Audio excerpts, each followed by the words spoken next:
2018 பாட்டாளி மக்கள் கட்சி ஆதரவு கொடுக்காமல் இருந்திருந்தால் அந்த இடைத்தேர்தலோடு எடப்பாடி முடிவுக்கு வந்திருப்பார்.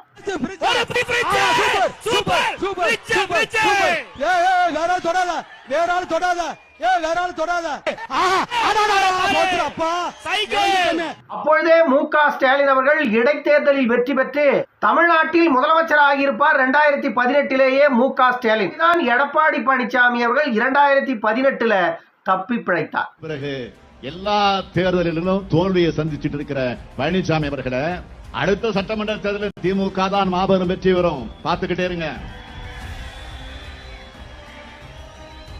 உங்ககிட்ட இருக்கிற தொகுதிகளை சேர்த்து பறிக்க போறோம். அடுத்து என்ன பேசுறாரு? அதிமுகவை அழிக்க நினைச்சவங்க அழிஞ்சு போவாங்கன்னு சவடான் விடுகிறாரு. தமிழ்நாட்டில் 2 திராவிட கட்சிகள் தொடர்ந்து இருக்கணும். ஒன்று எதிர்கட்சி, இன்னொன்று ஆளும் கட்சி. எதிர்கட்சியாகவும் திராவிட கட்சி தான் இருக்க வேண்டும், ஆளும் கட்சியாகவும் திராவிட கட்சி தான் இருக்க வேண்டும். அப்படி இருக்கின்ற வரையில் தான் தமிழ்நாட்டில் இருக்கின்ற இந்த நடுநிலைவாதிகள் என்ற போர்வையில் உலாவுகின்ற இந்த பசுத்தோல் போர்த்திய புலிகள் தமிழ்நாட்டில் குப்பை கொட்ட முடியும்.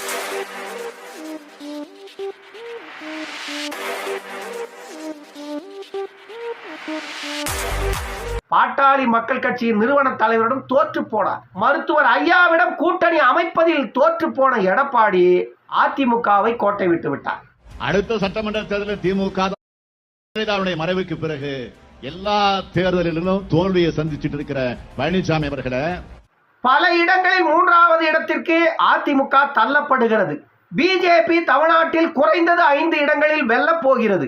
அதிமுகவின் ஒற்றை தலைமையாக எடப்பாடி பழனிசாமி அவர்கள் உருவெடுத்த பிறகு ஒட்டுமொத்த அதிமுகவும் எடப்பாடியின் பின்னால் தான் இருக்கிறது என்பதை நிரூபிக்க வேண்டும் என்றால் இந்த தேர்தலில் எடப்பாடி அவர்கள் ஒரு தொகுதி வெற்றி பெற்றால் கூட போதும். உங்ககிட்ட இருக்கிற தொகுதிகளை சேர்த்து பறிக்க போறோம். ராமநாதபுரத்தில் வென்ற பிறகு அனைத்து இந்திய அண்ணா திராவிட முன்னேற்ற கழகத்தினுடைய கட்சி தொண்டர்கள் மதுரையிலிருந்து கீழே எந்த பக்கம் போவாங்க? அப்ப தேர்தல் ஆணையம் தான் பதில் சொல்லலாம். இப்படிப்பட்ட சூழல்கள் தமிழ்நாட்டில் உருவானால் எடப்பாடி அவர்களை சுற்றி பின்னப்பட்டிருக்கின்ற அந்த வலை அவரை சும்மா விடுமா? எடப்பாடி பழனிசாமியுடன் தொடர்ந்து கைகோர்த்து கொண்டிருக்கின்ற அவருடைய சகாக்களே எல்லோரும் அவரை விட்டு விலக ஆரம்பிப்பார்கள். எடப்பாடியின் தலைமை எடுபடவில்லை என்ற முடிவுக்கு வந்து விடுவார்கள். தலைமையை மாற்ற வேண்டும் என்ற ஒரு குரல் எழ ஆரம்பிக்கும். இல்லை என்றால் பிரிந்திருக்கின்ற தலைவர்களை எல்லாம் மீண்டும் கட்சியில் இணைக்க வேண்டும் என்ற குரல் ஒலிக்கும்.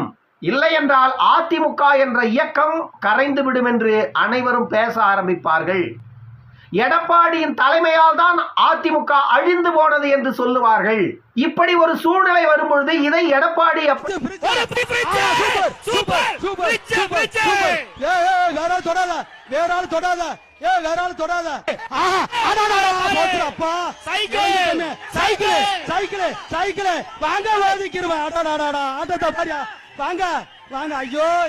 சந்தோஷமே போச்சியா இந்த கையில ஆட்டத்தை பார்த்துக்கலாம்.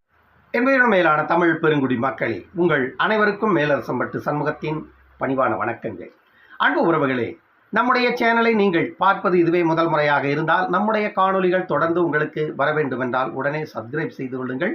தொடர்ந்து நம்முடைய காணொலி பற்றின உங்களுடைய மேலான கருத்துக்களை கருத்துரை பகுதியிலே தவறாமல் பதிவு செய்யுங்கள். அன்பு உறவுகளே, வாருங்கள் இப்பொழுது காணொலிக்குள்ளே செல்லுவோம். ஜூன் 4ஆம் தேதிக்கு பிறகு அதிமுகவில் மிகப்பெரிய மாற்றங்கள் ஏற்படும் அப்படின்னு சில பத்திரிகையாளர்கள் பகிரங்கமாகவே பேசி வருகிறார்கள். அப்படி என்னதான் நடக்கிறது அதிமுகவில் எல்லோருமே உற்று நோக்கி கொண்டிருக்கிறார்கள்.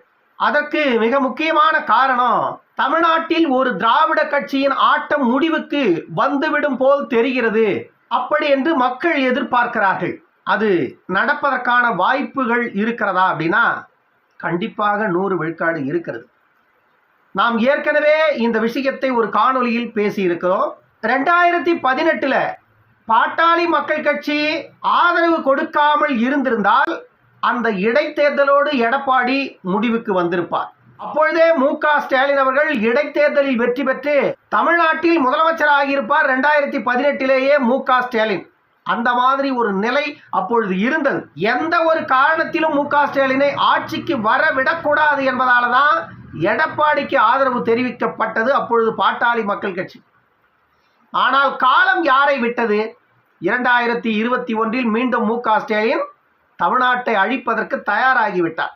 காலம் அப்படிதான் கட்டளை இட்டிருக்கிறது. அந்த கட்டளைக்கு ஏற்றாற் போல செயல்பாடுகள் நடைமுறைக்கு வருகிறது. இப்படிதான் எடப்பாடி பழனிசாமி அவர்கள் 2018 தப்பி பிழைத்தார். இப்பொழுது எடப்பாடி பழனிசாமியினுடைய அந்த அதிகாரம் ஊசலாட தொடங்கி இருக்கிறது. அதற்கு மிக முக்கியமான காரணம் அதே பாட்டாளி மக்கள் கட்சி தான். 2018 பாட்டாளி மக்கள் கட்சி எடப்பாடியோடு கூட்டணி அமைத்துக் கொண்ட போது 10 அம்ச கோரிக்கைகளின் அடிப்படையில் தான் அந்த கூட்டணி அமைக்கப்பட்டது. அதில் மிக முக்கியமானது 10.5 விழுக்காடு, காவிரி டெல்டாவை பாதுகாக்கப்பட்ட வேளாண் மண்டலமாக அமைக்க வேண்டும் என்ற கோரிக்கையும் பாட்டாளி மக்கள் கட்சி எடப்பாடியிடம் வைத்த கோரிக்கை தான். எடப்பாடி பழனிசாமி அவருடைய சிந்தனையில உதித்து அழிந்து கொண்டிருக்கின்ற காவிரியை பாதுகாக்க வேண்டும் என்று பாதுகாக்கப்பட்ட வேளாண் மண்டலமாக காவிரியை கொண்டு வந்து அவர் அறிவிக்கல. பாட்டாளி மக்கள் கட்சியின் அழுத்தம், பாட்டாளி மக்கள் கட்சி வைத்த கோரிக்கை, இதன் அடிப்படையில் தான் பாதுகாக்கப்பட்ட வேளாண் மண்டலமாக காவிரி டெல்டாவை அறிவித்தார் எடப்பாடி. இதுவெல்லாம் பாட்டாளி மக்கள் கட்சி வைத்த 10 கோரிக்கைகளில் ஒன்று. எடப்பாடி அவர்கள் பாட்டாளி மக்கள் கட்சியோடு இணக்கமாக செயல்பட்டு இருந்தால் அவரை இன்னும் அடுத்த கட்டத்திற்கு அவர் எடுத்துக்கொண்டு போய் இருக்க முடியும். ஆனால் எடப்பாடி என்ன நினைத்துக் கொண்டார் என்றால், தான் ஒரு தனிப்பெரும் தலைவராக உயர்ந்து விட்டதாக அவருக்குள்ள ஒரு தற்கருவம் வந்து விட்டது. அது நமக்கு தெளிவா தெரியுது களத்தில் அவருடைய செயல்பாடுகளை பார்க்கும் பொழுது. ஜெயலலிதாவின் இறப்புக்கு பிறகு பிஜேபியோடு தொடர்ந்து இணக்கமாக இருந்த எடப்பாடி அவர்கள் 2024 பாராளுமன்ற தேர்தல் நெருங்கி வருகின்ற காலகட்டத்தில் 5 மாதங்களுக்கு முன்பாக எடப்பாடி அவர்கள் பிஜேபியுடனான கூட்டணி உறவை முறித்துக் கொண்டு வெளியே வந்தார். பிஜேபியுடனான கூட்டணி முறித்துக் கொண்டு வெளியே வந்த எடப்பாடி தமிழகத்தில் அவருடைய இயக்கத்தின் கட்டமைப்பை எப்படி உருவாக்கி இருக்க வேண்டும்? பிஜேபி தன்னை விட ஒரு படி மேலே சென்று விடாமல் எடப்பாடி தன்னுடைய கையை உயர்த்தி இருக்க வேண்டும். அப்படி தன்னுடைய வலிமையை காட்டியிருந்தால் எடப்பாடி இங்கு வெற்றி பெற்றிருப்பார். ஆனால் எடப்பாடி என்ன செய்தார்? பாட்டாளி மக்கள் கட்சியின் நிறுவன தலைவரிடம் தோற்று போனார். மருத்துவர் ஐயாவிடம் கூட்டணி அமைப்பதில் தோற்று போன எடப்பாடி அதிமுகவை கோட்டை விட்டு விட்டார். இப்பொழுது அதிமுகவின் நிலை எப்படி இருக்கிறது? குறைந்தது 20 தொகுதிகளுக்கும் மேல அதிமுக இந்த பாராளுமன்ற தேர்தலில் 3ஆம் இடத்திற்கு தள்ளப்படும் அப்படின்னு பல கருத்து கணிப்புகளின் முடிவுகள் கூறுகிறது. 4 அல்லது 5 இடங்களில் 2ஆம் இடம் வருவதற்கான வாய்ப்புகள் இருப்பதாக, 1 அல்லது 2 இடங்கள் வெற்றி பெறுவதற்கான வாய்ப்புகள் இருப்பதாக சொல்லப்படுகிறது. ஒன்று ஈரோடு, இன்னொன்று பொள்ளாச்சி. இந்த 2 இடங்களில் அதிமுக வெல்லவில்லை என்றால் அதிமுக வாஷ் அவுட் அப்படின்னு பத்திரிகையாளர்கள் சொல்றாங்க. அரசியல் நிபுணர்களும் அதைத்தான் சொல்றாங்க. சில கருத்து கணிப்புகளின் முடிவுகள் கூட அதைத்தான் நமக்கு மேற்கோள் காட்டுகிறது. எடப்பாடி பழனிசாமி அவர்கள் இந்த முறை அவருடைய தலைமையின் வலிமையை நிரூபிக்கவில்லை அப்படின்னா எடப்பாடி பழனிசாமியை சுற்றி பல வலைகள் பின்னப்பட்டிருக்கிறது. அந்த வலைகள்ல எடப்பாடி சிக்குவதற்கான வாய்ப்புகள் உண்டு. ஏன்னா ஒரு பக்கம் ஓபிஎஸ், இன்னொரு பக்கம் டிடிவி, இன்னொரு பக்கம் சசிகலா, இப்படி 3 பக்கமும் எடப்பாடியை சுற்றி பல ஆயுதங்கள் கூர்பார்த்து கொண்டிருக்கிறது. இந்த 3 நபர்களையும் தாண்டி எடப்பாடியை வீழ்த்த வேண்டும் என்று பிஜேபி கங்கணம் கட்டிக்கொண்டு தமிழ்நாட்டில் பணி செய்து கொண்டிருக்கிறது. காரணம், பிஜேபியை கூட்டணியில் இருந்து கழட்டி விட்டதால எடப்பாடியை வீழ்த்தி தமிழ்நாட்டில் பிஜேபியை அடுத்த நிலைக்கு கொண்டு போகணும்னு தமிழக பாஜக தலைவர் அண்ணாமலை அவருடைய இலக்கை நிர்ணயித்திருப்பதாக சொல்றாங்க. இப்படியெல்லாம் எடப்பாடி அவர்களுக்கு பல முனைகள்ல சிக்கல்கள் இருக்கிறது. ஆனா எடப்பாடி தேர்தலுக்கு பிறகு மாவட்ட செயலாளர்கள் கூட்டத்தை நடத்தி இருக்கிறாரு. பெரும்பாலான மாவட்ட செயலாளர்கள் கூட்டத்திலேயே கலந்துக்கலையாம். அவர்களுக்கு ஒவ்வொரு தொகுதிக்கும் தொகுதி பொறுப்பாளர்கள் என்ற பொறுப்பை எடப்பாடி அவர்கள் போட்டிருக்கிறார். ஆனால் அந்த பொறுப்பு மாவட்ட செயலாளர்கள் கூட அந்த கூட்டத்தில் கலந்து கொள்ளலையாம். கூட்டத்தில் கலந்து கொள்வதற்கே ஆர்வம் காட்டல் அப்படின்னு சொல்றாங்க. இன்னொரு விஷயத்தை நாம இங்க முக்கியமா பார்க்க வேண்டி இருக்கிறது. இந்த 39 பாராளுமன்ற தொகுதியில எடப்பாடி பழனிசாமி அவர்கள் தேமுதிகவுக்கு 5 தொகுதி ஒதுக்கினார். தேமுதிகவிற்கு 5 தொகுதிகள் ஒதுக்கப்பட்டது. அவர்கள் மட்டுமே முரசு சின்னத்தில் போட்டியிட்டார்கள். அதை தவிர்த்து அதிமுக கூட்டணியில 34 இடங்கள்ல ரெட்டல தான் போட்டியிடுது. திண்டுக்கல் தொகுதியில எஸ்டிபிஐ கட்சிக்கு கொடுத்திருந்தாலும் கூட அங்கு ரெட்டலை தான் சின்னம். அதே போல தென்காசியில டாக்டர் கிருஷ்ணசாமி அவர்கள் போட்டியிட்டாலும் கட்சி என்பது புதிய தமிழகமாக இருந்தாலும் அங்கு போட்டியிடுகின்ற சின்னம் என்பது ரெட்டலை தான். இப்படி 34 தொகுதிகளில் ரெட்டலை தான் போட்டியிடுகிறது. இப்படி இரட்டை இலை என்ற அந்த மிகப்பெரிய ஆயுதத்தை கையில் வைத்துக் கொண்டிருந்து அதிமுகவின் பொதுச் செயலாளர் நான் தான் என்று உறுதி செய்து விட்ட பிறகு, ஓ பன்னீர்செல்வத்தை கட்சியிலிருந்து வெளியேற்றிய பிறகு, அதிமுகவின் ஒற்றை தலைமையாக எடப்பாடி பழனிசாமி அவர்கள் உருவெடுத்த பிறகு, ஒட்டுமொத்த அதிமுகவும் எடப்பாடியின் பின்னால் தான் இருக்கிறது என்பதை நிரூபிக்க வேண்டும் என்றால் இந்த தேர்தலில் எடப்பாடி அவர்கள் ஒரு தொகுதி வெற்றி பெற்றால் கூட போதும். ஒரு தொகுதி வெற்றி பெற்றால் கூட எடப்பாடி அவர்கள் தன்னை நிலைநிறுத்திக் கொள்ள வாய்ப்பு இருக்கிறது. ஒருவேளை எடப்பாடி அவர்கள் ஒரு தொகுதியில் கூட வெற்றி பெறாத நிலை ஏற்படுகிறது. பல இடங்களில் 3வது இடத்திற்கு அதிமுக தள்ளப்படுகிறது. பிஜேபி தமிழ்நாட்டில் குறைந்தது 5 இடங்களில் வெல்லப் போகிறது.